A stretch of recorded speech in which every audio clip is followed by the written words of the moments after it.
Untuk penyerahan tokoh wayang bimbing boleh diabadikan dengan foto. Ya, terima kasih.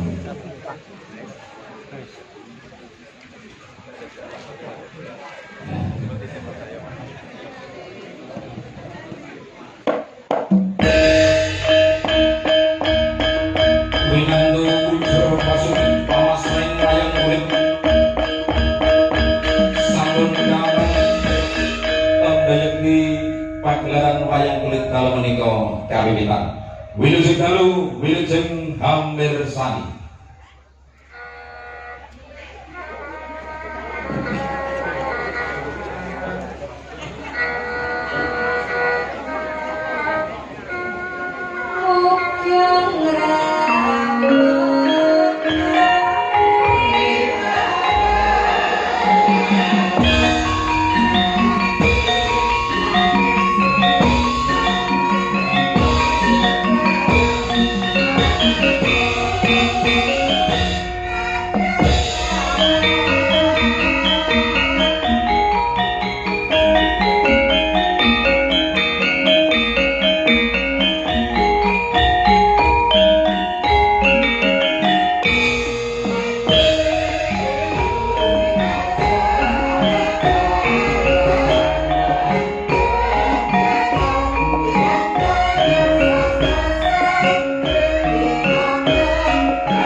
kunci pikir kidung suci yang mantra rahayu meja saking sangya para kita ingkang anggone kelas maning Gusti mrihwana kasuking lagya pangesti dharmaning kabudayan mrih rahayu Murwana buka kondo nenggih gumelaring negari Dwarawati ya sinebak Dwaraka ya ngaran Jenggala-pura ya Jenggala-manik negari Dwarawati pantes sinebut Warasundari ingkang werdine bumi pinilih prasasat gempalaning omah kasuwargan kang den papanake ing kono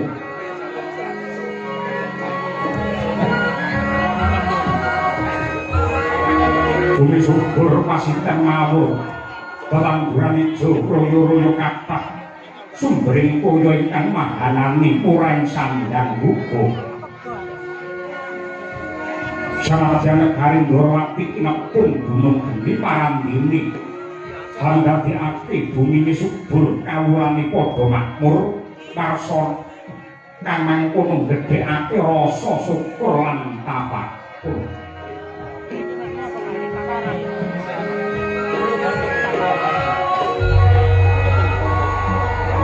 para putra lan para taruna weruh ing tata krama ngajeni marang ingkang werda awit wajuh ngenya hangesti mring dwija ingkang mapan wonten ing sana wiyata pranyata lega ing kawruh maneka warna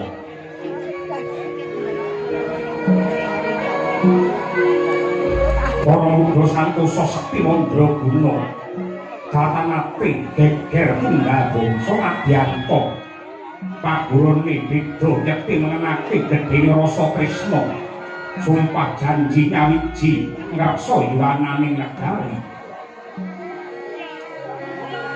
para brahmana resi guntur ing papa meleng ing cipta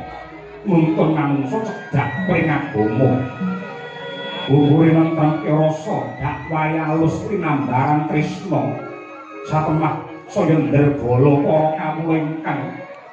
hangesti piwulang utama dasar adat budaya saya ngrembaka jati dirine bangsa saya santosa para kawula biyut rukun tumata adoh saka cedhak cinedha merga kawulane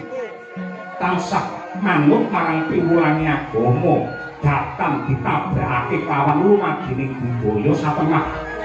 nawujud idamane bangsa nggih adil makmur tentrem raharja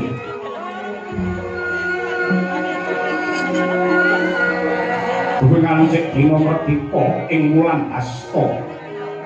Para kawula saeka praya gotong royong nunggal sedya katingal ing desa dadi reja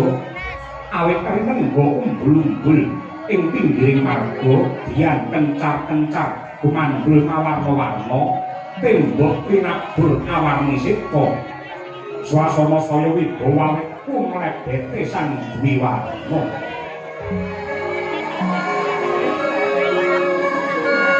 Nagari dwaraka kena sinebut ngancik jaman kencana karo kasembuh pangarigawane narendra ngasta pusaraning praja anenggih jejuluk Sri Bathara Kresna.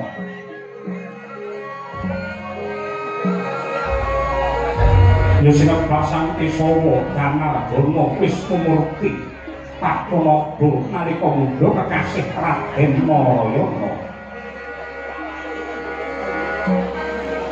Usawi tawgadya wadah paniti sami-sami Hyang Wisnu diwani kabagyan uga sinebut sutaning ngapobring jagat pramelawas paningaling weh pepadang pring jagat sawigun sarta mahandhep adil para marta tresna asih pring para kawula.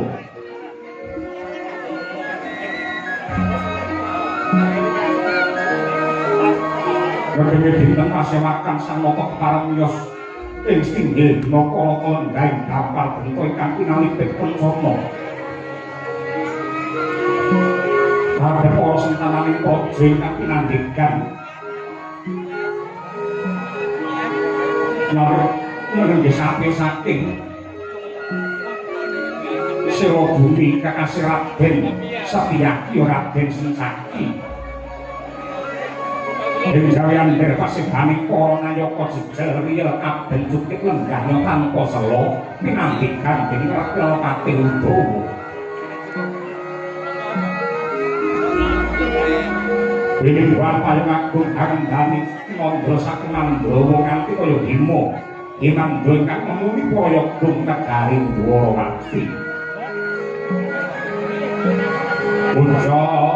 dereng sang nata kepareng negar pangandika ing Bakang Marasiba. Direka lamuka sanggang Bathara Brama ngejawantah nanging bareng den kelingake cekong iga tanpa warana narendra agung Mandura Prabu Baladewa ya Balarama. Mangkono Sri Kresna sigra gupuh-gupuh manembana rawuh ingkang Raka Mandura ya ingacara lenggah.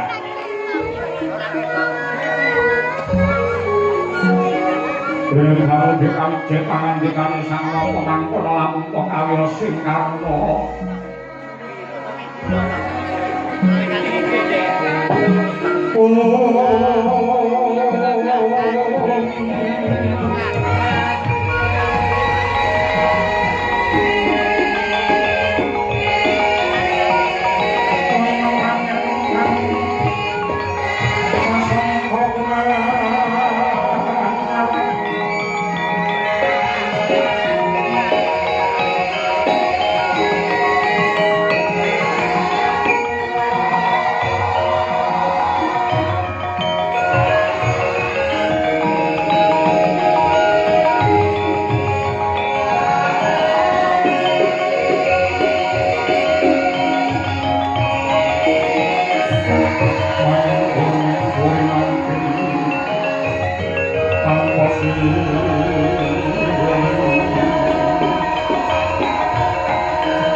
Srintinon ing pasewakan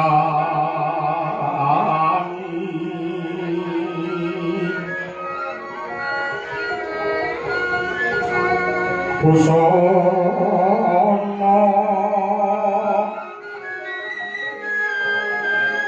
maneka warna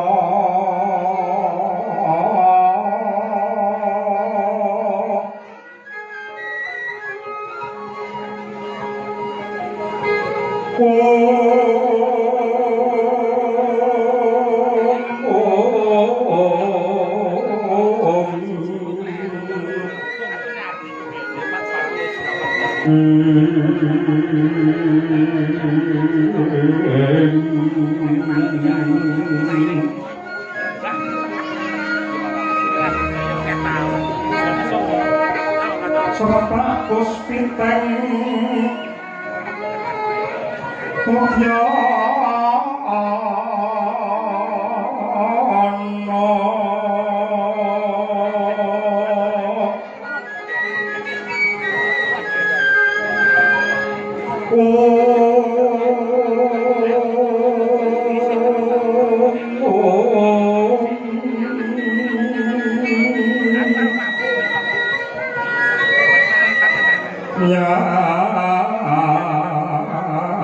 Panjrak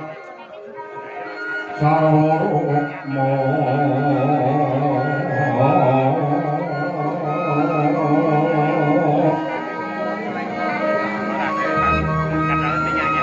Anggeng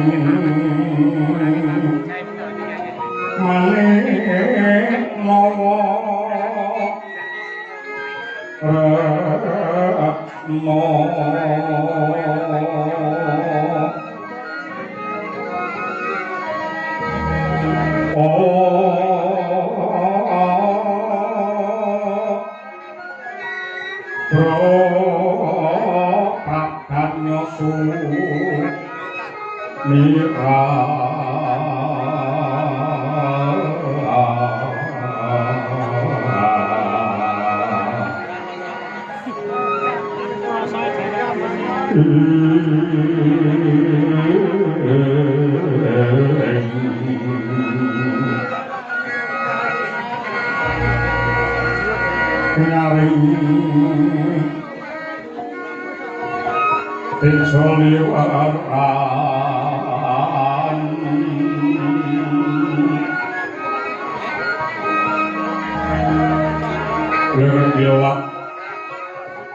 Sisir bengkake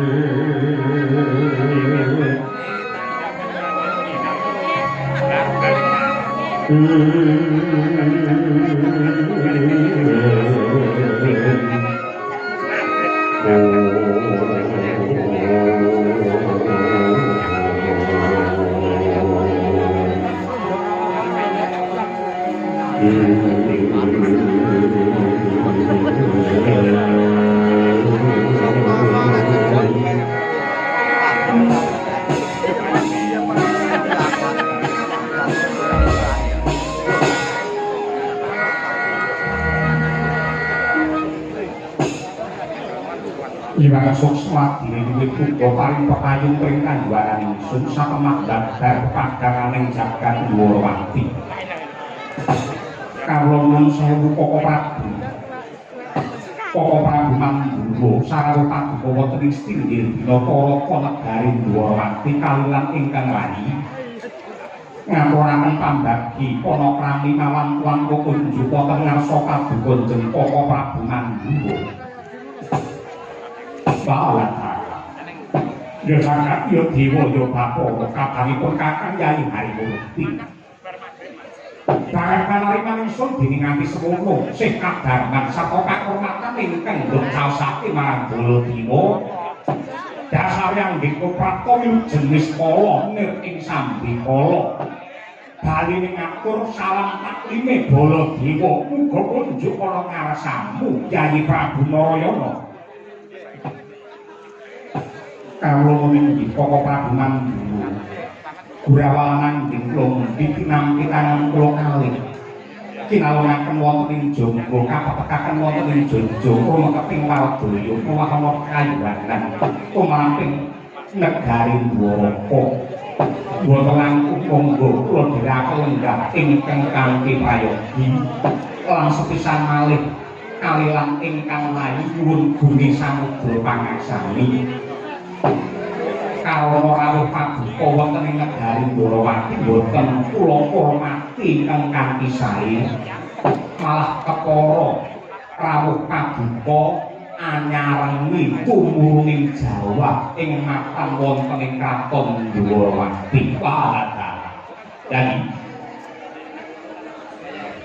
yen mungguhe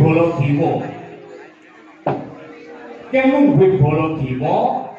aku nderekake dawuh pangandikane para Brahmana Kyai alim ulama kae ingkang panjenengane kepareng-pareng dawuh lamun to wong lagi nyuwun lamun to wong lagi ndedonga utawa lagi meminta marang Syekh Mugrane Hyang Agung kuwi kok barengi tekane udan kuwi kala mangsa malah mandi dongane kala mangsa malah diijabahi apa kang dadi panuwune dadi mungguing Baladewa ora dadi apa ya ora diatok Baladewa ya rumangsa nggumu setahun jembleng sarendeng ing atase Ndorowati barengi ngangge teko barengi tekan udan tok eloke kahanan lagi iki aku ngerti lamun to ning ngarepe sinden iki ana embere tegese pamane ana sinden sing lagi nyolakno karinga nabi apa sinden kuwi dhewe ning omah senengane ya dika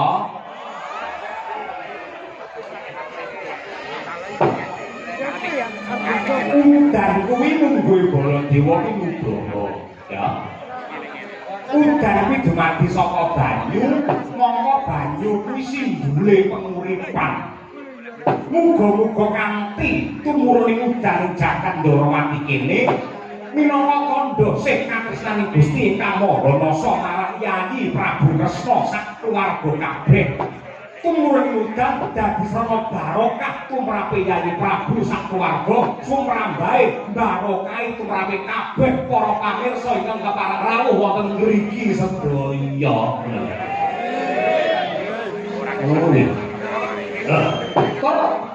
Nadyanto wis pirang-pirang cara dibudidaya wis ngundang bongke sing nyisihke udan kenapa kok tetep mudhun udane mergo kala mangsa manten lanang karo manten wedok ki le ndonga ora padha manten lanang njaluk dikerangi sing wedok njaluk diudan ngawuri aku sugiri ati yo iki sepiro gedene nakku sepiro gedene nukut para Yayi Prabu Ndorowati muga kowe nglumpurake pangaksama ana dina ingkang kebak berkah iki tanpa benten kaliyan kula kakantu kula ndodho kathah ing kalepatanipun pramila kula nyuwun lumungkuring samudra pangaksami mugi-mugi lepat kula lan ugi lepatipun Koko Prabu Mandura linegara ing dinten Aryadi menika syukur wis pirang-pirang minggu ra ketemu suduhane sing pirang-pirang iki apa sisane bodho aku iki tau kuwirangan medaya nggone wong ketoki komplong-kombuan mbake baru dibuka isine renggingan mungkin malah mungkin kesalahan malah sae mungkin kesalahan malah sae malah sisandana monggo Koko Prabu kula dherekaken pinarak ingkang kanthi prayogi mugi-mugi sambunging kadangan menika andadosaken kamulyan tumraping bebrayan agung panjenengan ingkang puspita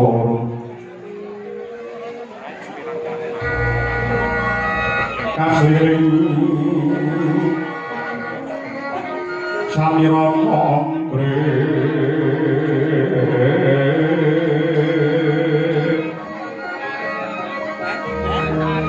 ler tanggure wasur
toko sepape ripalungguhan iki pengkatangan dua keroyo-royo kaya terjangkang cakal sepangkat display berapa koneng Durawati kejaba pengkatan nindakake dawuh pangandikane utusane Gusti ingkang pungkasan sing surasane sok-soko manungsa sing gelem nyambung kekadangan nyambung paseduluran ing kono bakal dijembake rejekine dipanjangke yuswane wis siji ewa dene kang angka loro dari Kresna wis serta ngeglo tanpa warana lamun ta putra saka Rama Prabu Suwargi Rama Prabu Basudewa ripalungguhan iki wis ngenyang kawibawan kembul kamoken keceh bondo buktine apa Kakang Mandura sinengkake ngaluhur nampa wujude kraton warisan saka Rama Prabu Basudewa satemah sinengkake ngaluhur mongko dadi ratu ing negara Mandura tanpa beda kawan siap Yayi Prabu Harimurti apa bebek cukup awake dhewek nalika Siadi dadi jagone dewa munah satrumurka Narendra Dwaraka kawestri kene biyen Yayi Prabu Yudhakala Kresna satemah Yayi Prabu jumeneng ratu ana ing negara Dwarawati kene ewa dene adhiku sing ragil ya kuwi si Bratajaya ndak titipake marang Yayi Kresna merga pancen kerasane Silaha Ireng utawa si Sembadra kuwi mapan ana ing negara Dwarawati. Tegese Trah Mandura kuwi bisa mukti wibawa Nyakrawati Mbal Denda kuwi sejatine ora merga saka pintere Baladewa, ora merga saka sugihe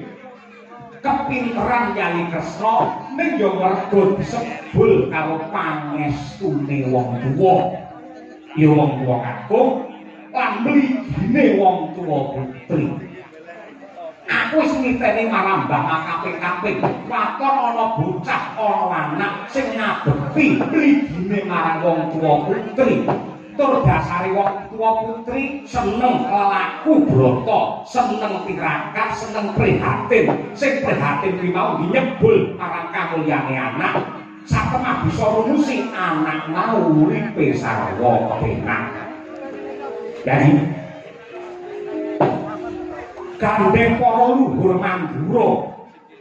ripalungguhan iki wis seda mapan ana ing astana Gadamadana.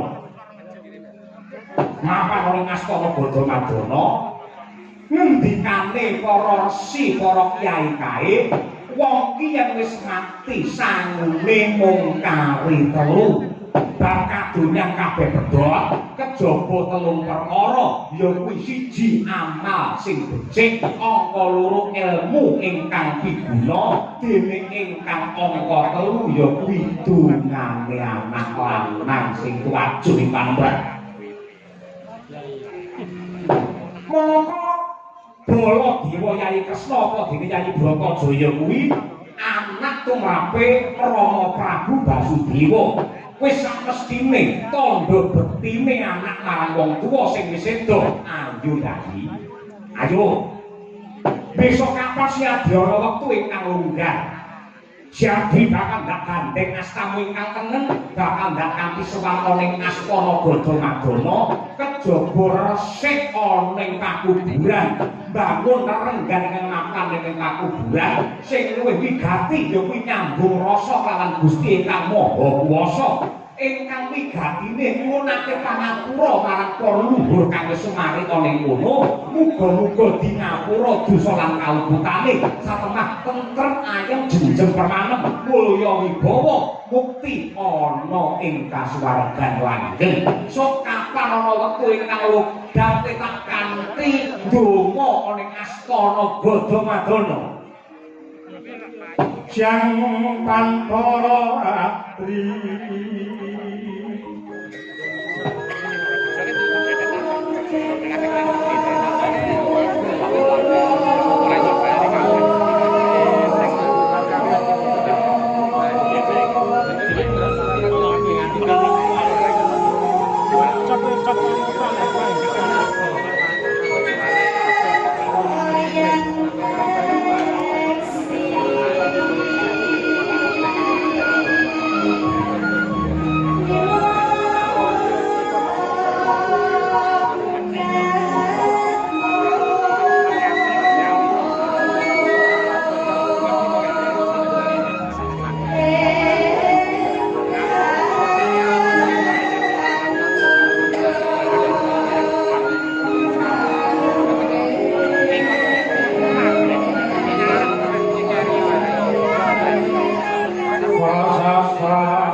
Upama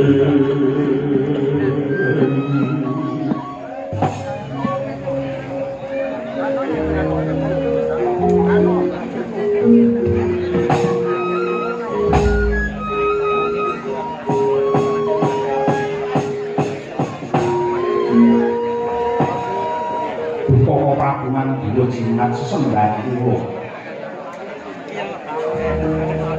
karang kemawon ingkang Rayindra Wati sanget condong sarta ngojong menawi badhe kakanthi ndherekaken dhumateng paduka sowan wonten ing Astana Bodha Maduna nyuwunaken pangapunten lan kirim donga dhumateng para leluhur wiwit saking Kanjeng Rama Prabu Basudewa ingkang sumare wonten ing mriku minggah malih nenggih Eyang Wasukunti minggah malih Eyang Yadu Eyang Iswara Eyang Maruta Eyang Bujo Eyang Gunta Eyang Baklawa dene kang pungkasan Eyang Rama Wijaya. Dadi sing kondhang jaman Ramayana Prabu Rama Wijaya kuwi uga sumari ing Astana Bodha Madana. Wah, alhamdulillah ngerti iki ya. Kula saking menika. Kula sanget sarujuk Rama Prabu menawi paduka kagem lekas ingkang kados mekaten tatampu kemawon. Kula dibadhe nganti ingkang rayipun Bratajaya sowan wonten ing Astana Bodha Madana. Ning yo kuwi sepisan siadi dak kanthi resik ana ing papan pasaryan Bodha Madana angka 2 pamane ana wewangunan ana tembok ingkang gempalan rubuh ayo dibangun bebarengan. Nah, sakwise kuwi bebarengan nyuwun marang Purbane Hyang Agung lan sing ndak pundhut mungkrah mandura bae ingkang diwilani mlebu ing Astana Bodha Madana pamriye mek ora ana sing ganggu gawe ora ana sing nggodha sakliyane trah mandura ora mlebu ing Astana Bodha Madana. Pramana wong hambanan kabeh karunane kasose aneng marga mamalakum Krisang kongkos kratmo akso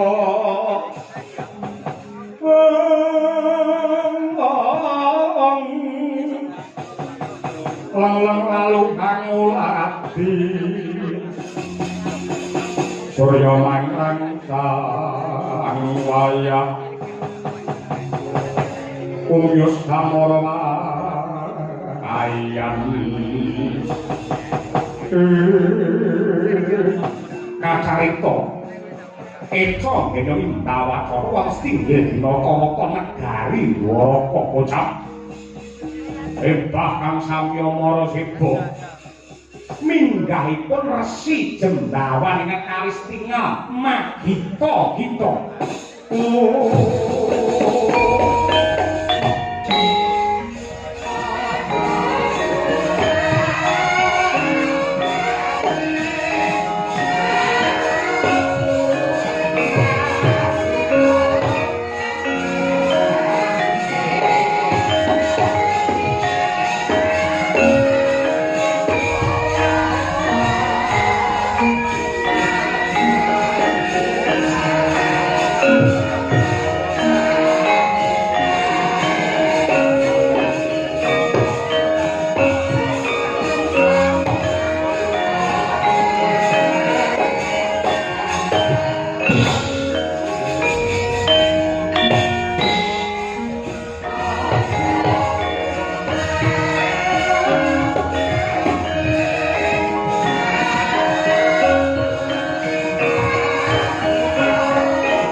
mlabuning lakas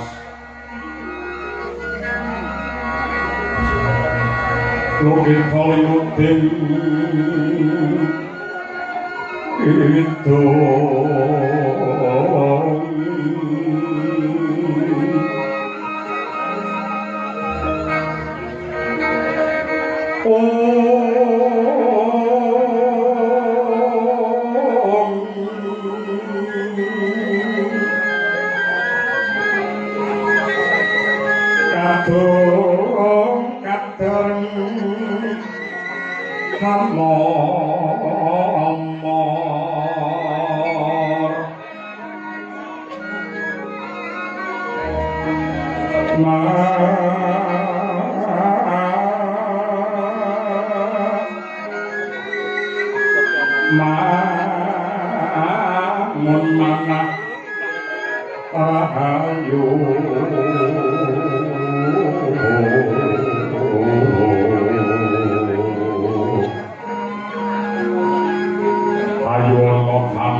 unjuk wonten ngarsa paduka Bawarsi.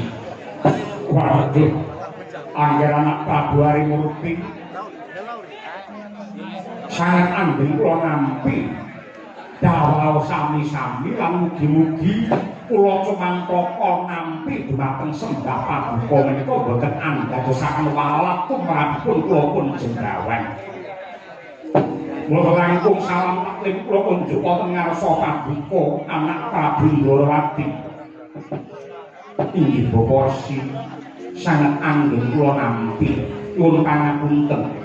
mboten sekeca sing manah kula kakurang Bawarsi pinarak wonten ing inggih kursi pakurmatan taksih kathah ingkang sumadyo. Monggo lakoni pinarak wonten ing inggil. Matur nuwun, Nger, matur nuwun.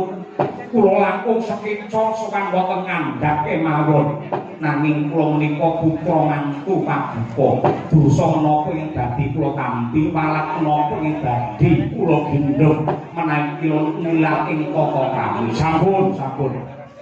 Sampun ngantos dados penggalih paduka Anak Prabu Ndrawati. Pancen menika sampun dados pikajeng kula. Gusti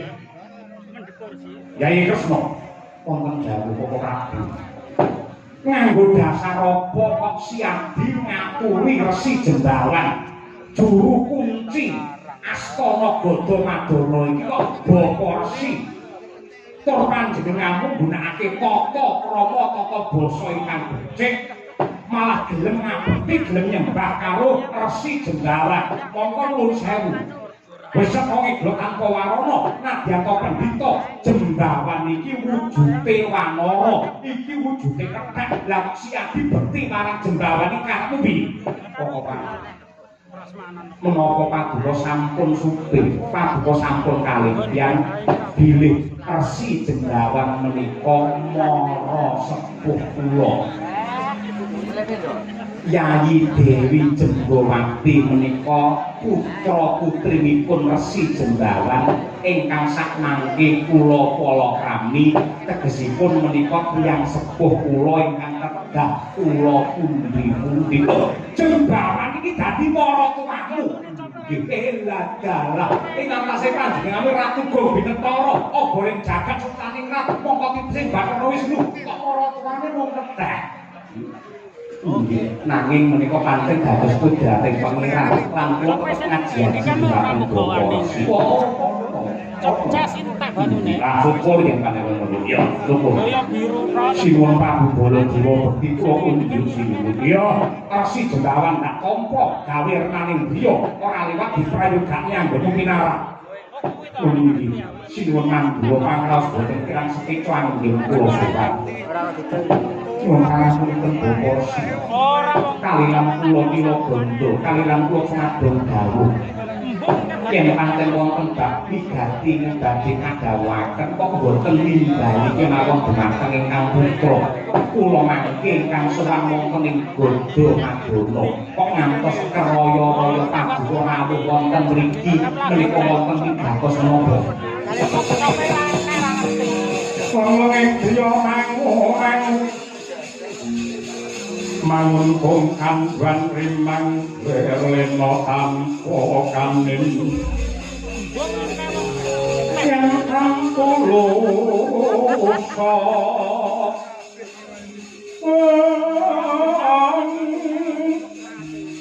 mengkusang biaku tomo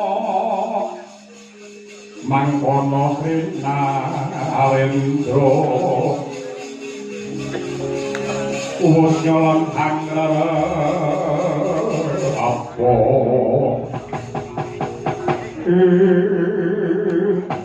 aku anak Prabu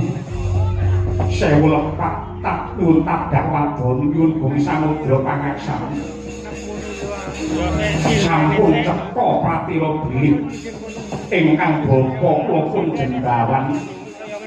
pinitaya dening Punden Mandura lan Ndoro supados ngreksa wontenipun Astana Gada Madana. Kula ngadhapuk dados juru kunci wonten ing Gada Madana. Nanging ripalungguhan samangke kula rumaos ewuh kaya ing pambudhian kula badhe makarti. Mongko sampun cetha ngidra tanpa warna dening Astana Gada Madana menika papan pasaryanipun para luhur Mandura menika papan ingkang suci papan ingkang lemu sejarah ageng ningewa semanten ripalungguhan samangke kok kawontenanipun malah tiba kosok balen menapa to sebabipun kula kok matur kados mekaten karena kathah para menungsa para kawula ing Ndarawati lan ugi Mandura ingkang sampun minger kiblatipun sami ngaji-aji sami nyembah dumateng para luhur ingkang sumari wonten ing Gada Madana wonten ingkang nyuwun supados dipun paringi mulya wonten ugi ingkang nyuwun supados dipun paringi sugih wonten ingkang nyuwun dipun paringi kondhang lan sanes-sanesipun emanipun anggenipun yen nyuwun boten wonten ngarsanipun Gusti ingkang nyipta jagat kok malah sambat kaliyan para luhur ingkang mapan wonten ing Gada Madana malah ripalungguhan samangke menika wonten adat wonten budaya ingkang sanget mengkang saking kautaman menika ora mung tumindak ingkang kebak maksiat para kawula ing mriku anggadhahi kapitayan menawi makempal menawi kumpul menawi saresmi antawisipun lanang lan wadon mongko sanes bojonipun mapan wonten ing Astana Gada Madana ing mriku badhe saged sugih dadakan yen dodolan ugi sami pinaringan laris ning emanipun kok papan menika dados rana ingkang kebak maksiat kados mekaten sami cumbana sami sambung tresna wonten Astana Gada Madana ning sing dipilih golek sing dudu bojone dhewe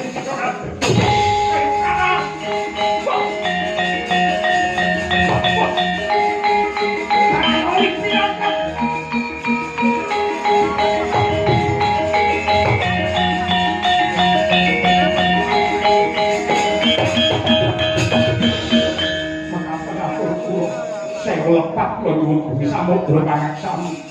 wasana purba wasesa saketahipun kula aturaken dumateng para punden kula bara nganggenipun badhe atur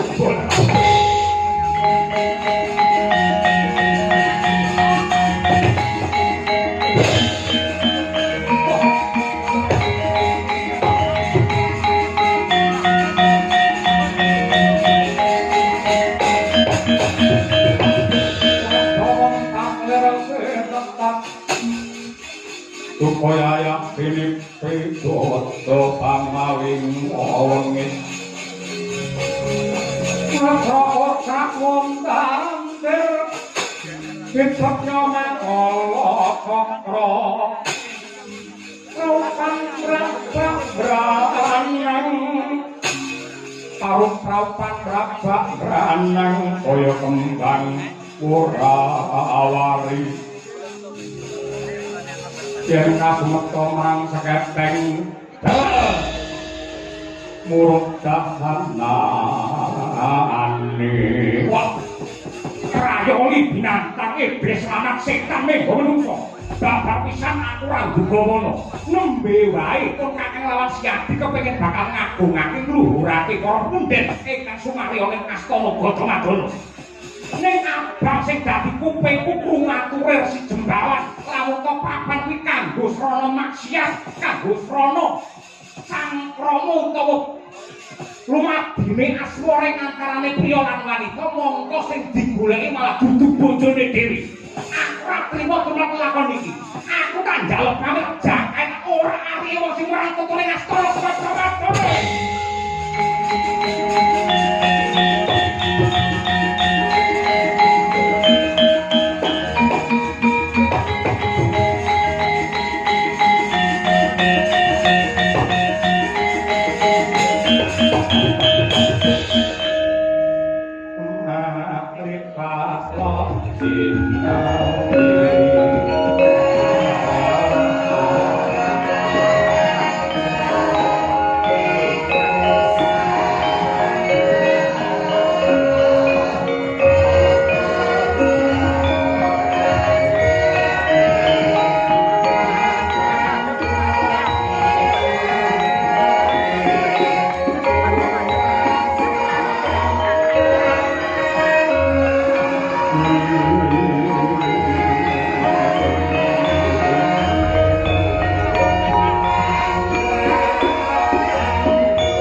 nyuwun pangapunten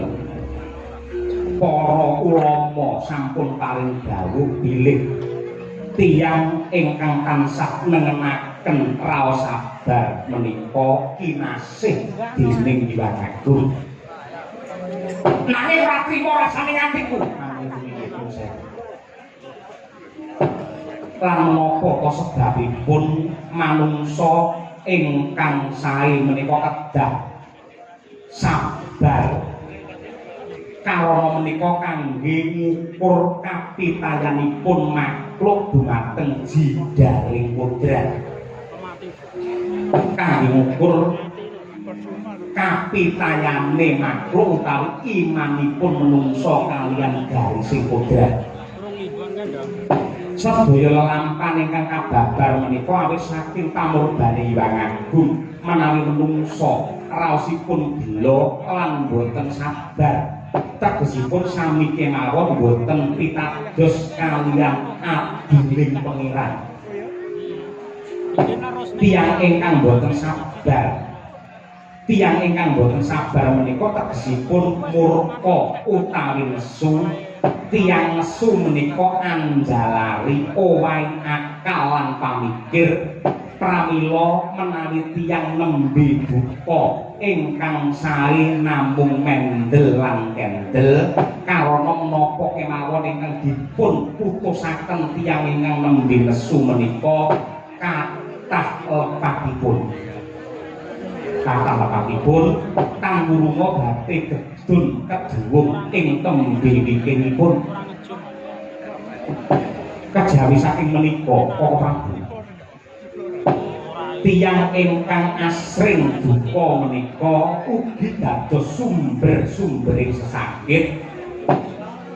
ludira utawi getihipun dados kenthel utawi boten encer miline getih menika boten lancar mila lajeng dados sakit mapan wonten ing dada karana kedeting jantung boten irama lan boten tumata satemah saged dados sakit ingkang anyerang wonten ing jantung kentelipun getih satemah getih boten saged mili minggah wonten ing otak dadosipun penyakit yen cara sakmenika naminipun penyakit stroke. Nadyanto mboten remen rokok mungkin. Nadyanto mboten doyan rokok ning menawi tiyang kala wau kerep nesu menika anjalari nuwun sewu peradangan saluran angin sajroning badan napasipun boten tumata satemah dados penyakit paru-paru nadyanto tiyang kala wau boten rokok ning kerep nesu mila nadyan kathah-kathahipun tiyang rokok niku larane paru-paru ning sing ora ngrokok larane malah rupa-rupa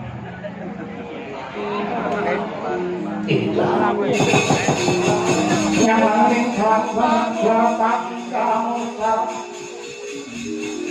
pinulir kakonang burung orotepan kadang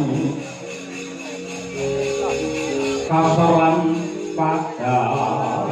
aring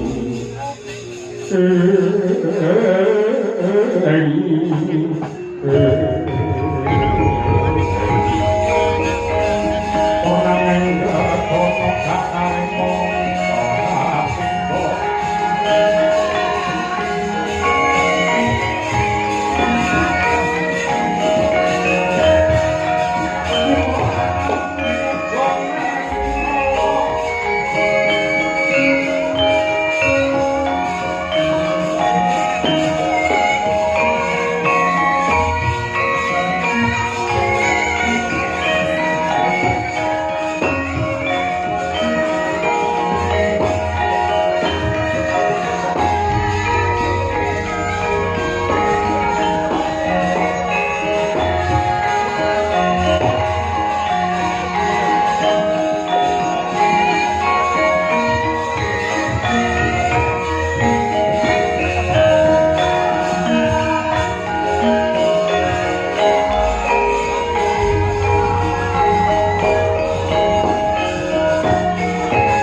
tujune kok kowe ngelikake marang Baladewa yen ora wis tak orak-arek menungso keparak ing mapan ning Astana Gadamadana. Mila kula suwun tetep sabar. Banjur samengko nuwun sewu jumbuh kaliyan dawuh paduka. Kula tetep badhe nderekaken paduka Koko Prabu Mandura anganti Yayi Bratajaya dinten samangke bidhal wonten ing Astana Gadamadana. Mangke perkawis para kawula ingkang milar saking kautaman nabrak saking wewaraing agami mangke kula ingkang ngemokaken Koko Prabu katuran jeneng pinarak kemawon ingkang wigatos mangke sasampunipun prapta wonten ing Astana Gadamadana nyuwun pengasih Hyang Agung mugi tansah anjangkung dhumateng keluarga Ageng Mandura. Padahal yen pancen kaya mangkono Kyai Prabu Harimurti banget aku sarujo apa kang dadi go pratikalmu wah aku bakal ngesokake dalu langkung rumiyin monggo kula dherekaken manjing wonten ing nggar pamujat maminta marang Syekh Nugraha Hyang Agung yo nadyan kawa ibadah ki becik wong manembake apik ning menungso duwe tata cara dewi-dewi monggo Si Adi kondur ngedhaton paminta marang Syekh Nugraha Hyang Agung mapan ning sanggar pamujat mengko manut kapitayanku aku uga minta marang Syekh Nugraha Hyang Agung sewa-sewangan makaten kok yo pundi boten laku sendika ngestakaken dawuh Dimas Setyaki kawula nuwun wonten timbalan ing Adawu Prabu kaya wis rano dawuh maneh bubarno kang padha gantung sibuk ndak kepuji para Bandara